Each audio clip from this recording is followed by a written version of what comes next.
Here we go again. Welcome to my channel. Alright guys, this is gonna be one of the simplest hemming that you could do in alteration business. So basically we're gonna just cut the pants and sew it with a straight line. Not that we have anything against gay people, okay? But there are a few pointers that you might want to consider before cutting the pants. So first of all, you're gonna have to make sure you have the exact measurement, because once you cut it, there's no way back, right? So in this case, the customer wanted us to hem it at 32 inches.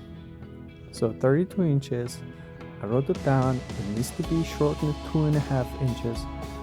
But remember, you do have to add 1.5 inches for hemming. So when you mark it at 2.5 inches, go a little bit lower than that. To be exact, in this case, you have to go 1.5 inches lower than cut it. Well, I usually don't mark the, where the hem needs to be. I always figure it out under the machine where they have the marking and the measurements on the machine. But for the sake of this video, I just put some marks so you guys see exactly what's happening.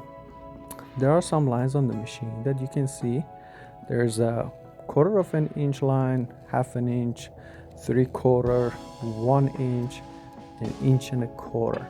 So originally this pants was hemmed 3/4 inch.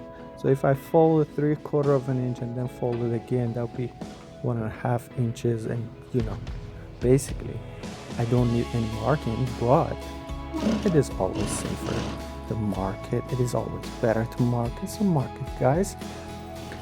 Whew, I think I have said enough. Please like and comment and subscribe to my channel if you learned anything new. And if you had any question, please don't hesitate. Ask me. I have a lot of knowledge to share with you. See you in the next one.